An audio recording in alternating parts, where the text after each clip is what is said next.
നമസ്കാരം. A point of no return, ഒരു തിരിച്ചുപോക്കില്ലാത്ത പോയിന്റ്. ചില കാര്യങ്ങളിൽ നമ്മളൊരു പോയിന്റിൽ എത്തിക്കഴിഞ്ഞാൽ അവിടെ നിന്ന് ഒരു തിരിച്ചുപോക്കില്ല. ഉദാഹരണത്തിന്, കടലിൽ ചാടാൻ തീരുമാനിച്ചാൽ ആ കടലിൽ ചാടാൻ തീരുമാനിക്കുന്നതിന് തൊട്ട് മുൻപുള്ള നിമിഷം വരെ വേണമെങ്കിൽ നമുക്ക് തിരിച്ചു പോവാം. കടലിൽ ചാടിക്കഴിഞ്ഞാൽ പിന്നെ ആ വെള്ളം കുടിച്ചേ പറ്റൂ, അതിൽ മുങ്ങിത്താണേ പറ്റൂ. എന്നതുപോലെയാണ് ഒരു കുട്ടി സ്പെഷ്യൽ ചൈൽഡാണ് എന്ന് തിരിച്ചറിയാൻ തുടങ്ങുന്ന നിമിഷം, അല്ലെങ്കിൽ ഏകദേശം ഉറപ്പിക്കുന്ന നിമിഷം എന്ന് ഞാൻ കരുതുകയാണ്. അമൻ്റെ കാര്യത്തിൽ ആ ഒരു പോയിന്റ് ഓഫ് നോ റിട്ടേണിനെ കുറിച്ച് പറയാം എന്ന് കരുതുകയാണ്. ഒരുപക്ഷെ ഇത് അല്പം നീണ്ടുപോയേക്കാം, അതല്ലെങ്കിൽ അല്പം ഞാൻ വഴിമാറിപ്പോയേക്കാം. കാരണം ആ ഒരു നിമിഷത്തെക്കുറിച്ച് ഒരുപാട് കാര്യങ്ങൾ എൻ്റെ മനസ്സിലുണ്ട്. അതെല്ലാം ഒന്ന് ക്രോഡീകരിക്കാൻ ഞാൻ ചിലപ്പോൾ അല്പം ബുദ്ധിമുട്ടിയേക്കാം. ഏതായാലും അമനും സൽമയും സൗദിയിലേക്ക് വന്നു. ജുബൈലിലെ കോർണിഷിൻ്റെ തൊട്ടടുത്തുള്ള മനോഹരമായ ഒരു കൊച്ചു വില്ലയിൽ ഞങ്ങളുടെ ജീവിതം തുടങ്ങുകയാണ്. അന്ന് മോന് ഏകദേശം 1 വയസ്സാവാറായി. അവനപ്പോൾ താനെ കമിഴ്ന്ന് കിടക്കാൻ തുടങ്ങിയിട്ടുണ്ട്. പക്ഷേ അവന് തല പൊക്കാൻ കഴിയില്ല. അവനിങ്ങനെ തല പൊക്കാൻ നോക്കും, പക്ഷേ താണുപോകും. അവന് സ്വന്തമായിട്ട് ഇരിക്കാനറിയില്ല. അതുകൊണ്ട് നമ്മൾ അവനെ ചാരിയിരുത്തി നോക്കി, പക്ഷേ അവൻ ചെരിഞ്ഞു പോകും. പക്ഷേ അപ്പോഴും നമ്മുടെ ഉള്ളിലൊരു കോൺഫിഡൻസ് ഉണ്ട്. ഈ കാര്യങ്ങളിലെല്ലാം അവൻ അല്പം ഡിലേ ആവണുണ്ട് എന്നതേ ഉള്ളൂ. ഇതെല്ലാം അവൻ താനെ പതിയെ ചെയ്യും. അല്ലെങ്കിൽ നമ്മൾക്ക് അവനെ പഠിപ്പിക്കാൻ പറ്റും. 1 വയസ്സിൽ അവൻ ചെയ്യാത്ത കാര്യങ്ങൾ 1.5 വയസ്സാകുമ്പോൾ ചെയ്യും, അല്ലെങ്കിൽ അവൻ 2 വയസ്സാകുമ്പോൾ ചെയ്യും. ഞങ്ങളുടെ മോനാണ്. അവനെ കൊണ്ട് ഇതൊക്കെ ചെയ്യിക്കാൻ, അവനിതൊക്കെ പഠിപ്പിക്കാൻ ഞങ്ങൾക്ക് കഴിയും എന്ന ഒരു കോൺഫിഡൻസ് ഞങ്ങൾക്കുണ്ടായിരുന്നു. അന്ന് ജുബൈലിൽ ഒരുപാട് ബന്ധങ്ങളുള്ള സമയമാണ്. അവരെല്ലാം മോനെ കാണാൻ വരും, ഒരുപാട് സമ്മാനങ്ങൾ കൊണ്ടുവരും. ചിലരൊക്കെ മോനെ ഇങ്ങനെ കയ്യിലെടുത്ത് കഴിയുമ്പോൾ പെട്ടെന്ന് അവരുടെ മുഖം മാറും, അവരുടെ ഭാവം മാറും. സാധാരണ കുട്ടികൾ ഒരുപാട് എടുത്ത് വളർത്തിയിട്ടുള്ള ആളുകളാണ് അവരെല്ലാം. മോനെ എടുക്കുമ്പോൾ അവർക്ക് എന്തെങ്കിലും പ്രത്യേകത തോന്നിക്കാണും. പക്ഷേ ആരും നമ്മളോട് ഒന്നും പറഞ്ഞില്ല. നമ്മളെ വിഷമിപ്പിക്കേണ്ട എന്ന് കരുതി തന്നെയാവും. പക്ഷേ പലരുടെയും മുഖത്ത് കണ്ട ആ ഒരു ഭാവമാറ്റം ഞങ്ങളിൽ ചെറിയ ആശങ്കകളുണ്ടാക്കി. എങ്കിലും ഞങ്ങളുടെ കോൺഫിഡൻസിന് ഒരു കുറവും വന്നില്ല. അധികം താമസിയാതെ അവനെയും കൊണ്ട് ഉംറയ്ക്ക് പോകാൻ ഞങ്ങൾ തീരുമാനിച്ചു. അന്ന് കൂടെ വർക്ക് ചെയ്യണ തമിഴ്നാട്ടിലെ പുതുക്കോട്ടക്കാരനായ ജബ്ബാർ ഭായി, അദ്ദേഹത്തിൻ്റെ ഭാര്യയും സൗദിയിൽ വന്നിട്ടുണ്ട്. അവരെയും കൂടെ കൂട്ടാം എന്ന് കരുതി. മോനെയും കൊണ്ട് അത്ര ദൂരം ബസ്സിൽ പോകണ്ട എന്ന് തീരുമാനിച്ചു. ഹജ്ജിനോടടുത്ത സമയമായതുകൊണ്ട് ജിദ്ദയിലേക്കുള്ള ഫ്ലൈറ്റിന് നിയന്ത്രണങ്ങളുമുണ്ട്. അതുകൊണ്ട് തായിഫിലേക്ക് വിമാനം കയറി. തായിഫിൽ നിന്ന് ടാക്സി വിളിച്ച് മക്കയിലേക്ക്. ഇടയ്ക്കൊരു ചെക്ക് പോസ്റ്റിൽ പോലീസ് തടഞ്ഞു. ജബ്ബാർ ഭായ് പോലീസിനോട് എന്തോ പറഞ്ഞു. മോനെ ഒന്ന് നോക്കിയിട്ട് പോലീസ് കടത്തിവിട്ടു. അന്നൊരു പക്ഷേ ആ ഹജ്ജ് സീസണിൽ ആ വഴിയിലൂടെ അവസാനമായി ഉംറയ്ക്ക് പോയത് ഞങ്ങളായിരിക്കാം. ഏതായാലും ഞങ്ങൾ മക്കയിലെത്തി. ഇതിനു മുമ്പ് പലതവണ ഞാൻ ഉംറ ചെയ്തതാണ്, സൽമായും. പക്ഷേ ഈ ഉംറയിലെ മാനസികാവസ്ഥ മറ്റൊന്നാണ്. കയ്യിലും മനസ്സിലും മോനാണ്. പലതവണ കഅബാലയം കണ്ടതാണ്. പക്ഷേ ഇത്തവണ ഹറമിൻ്റെ വിശാലമായ മുറ്റം നടന്ന്, ഗംഭീരമായ വാതിലും കടന്ന്, ബാബുസലാമും കടന്ന് കഅബാലയം ഇങ്ങനെ കാണുകയാണ്. കഅബാലയത്തിൻ്റെ പ്രഥമ ദർശനം. മോനെയും കയ്യിലെടുത്ത് സൽമ ഇങ്ങനെ നിൽക്കുകയാണ്. അവരെ പൊതിഞ്ഞ് ഞാനും. മുന്നിൽ കഅബാലയമാണ്, സൃഷ്ടാവിൻ്റെ സന്നിധിയാണ്. ആകാശവും ഭൂമിയും പ്രപഞ്ചം മുഴുവനും ചുറ്റുമുള്ള ആളുകളെയും എന്നെയും സൽമായെയും സൽമയുടെ കയ്യിലുള്ള കുഞ്ഞു മോനെയും അവൻ്റെ കൈയും അവൻ്റെ കാലും അവൻ്റെ കണ്ണും എല്ലാം സൃഷ്ടിച്ച തമ്പുരാൻ്റെ സന്നിധിയിലാണ്. സൃഷ്ടാവിൻ്റെ വീടിൻ്റെ വാതിൽക്കലാണ്. ഇവിടെയാണ് ആവശ്യങ്ങൾ അംഗീകരിക്കപ്പെടുക. കഅബാലയം പണിത പടച്ചവൻ്റെ പ്രിയങ്കരനായ ഇബ്രാഹിം നബിയുടെ പത്നി ഹാജറ ബീവി ഇതേപോലൊരു കൈക്കുഞ്ഞിനെയും പിടിച്ച് അലഞ്ഞോടിയ സ്ഥലമാണ്. ദാഹം സഹിക്കാതെ കുഞ്ഞ് കരഞ്ഞപ്പോൾ ആ മാതാവിൻ്റെ പ്രാർത്ഥന പ്രകാരം കുഞ്ഞിൻ്റെ ദാഹമകറ്റാൻ മതി എന്ന് മാതാവ് പറയണത് വരെ സംസം കുത്തിയൊഴുകിയ സ്ഥലമാണ്. ആ മാതാവ് അന്ന് ചെയ്തത് പ്രാർത്ഥനയാണ്. ഈ മാതാവും ഇപ്പോൾ പ്രാർത്ഥനയിലാണ്. മതി എന്ന് പറയണത് വരെ റബ്ബിൻ്റെ കാരുണ്യം ഒഴുകാതിരിക്കില്ല. മോനെയും ഹൃദയത്തോട് ചേർത്ത് ഞങ്ങൾ കഅബാലയത്തിൻ്റെ മുറ്റത്തേക്ക് ചെന്നു. മനസ്സ് മുഴുവൻ പടച്ചവനിലേക്ക് കൊളുത്തിവെച്ച് ഹൃദയം നിറഞ്ഞ് തവാഫുകൾ.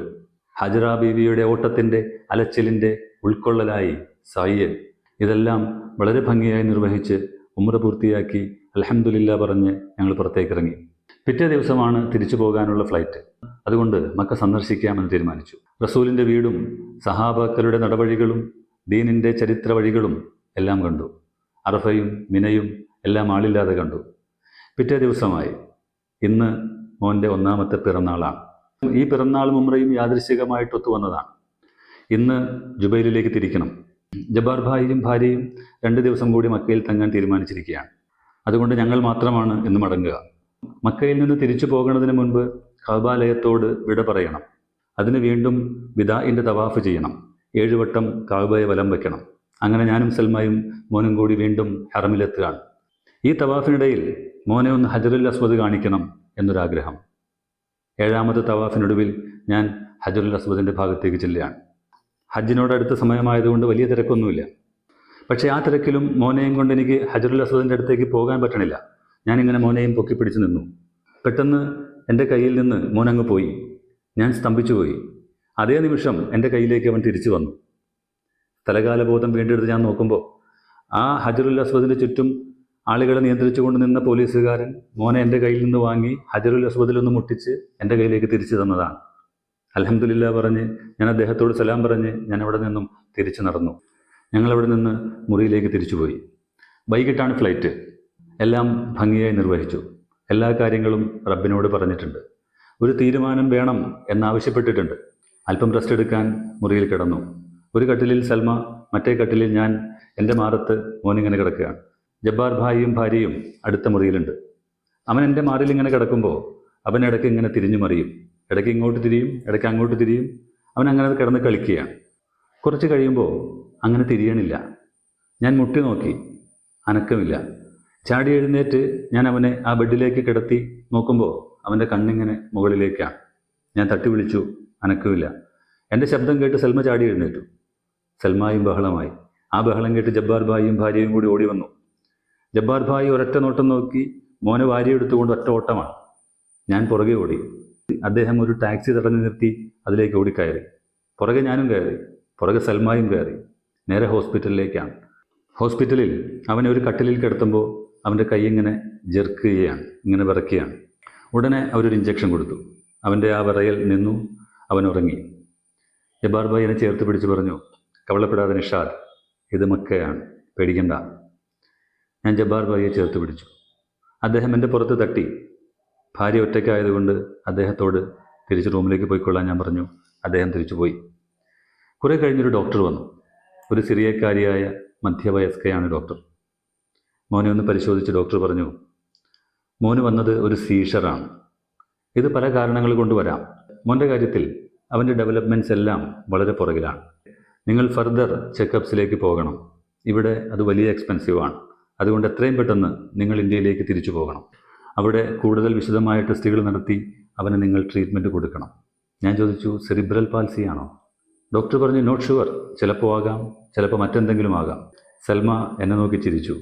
ഞാൻ അവളെയും. പടച്ചവൻ ഒരു തീരുമാനം പറഞ്ഞിരിക്കുകയാണ്. അവൻ്റെ ഈ ഡിലേകളെല്ലാം എൻ്റെ തീരുമാനമാണ്.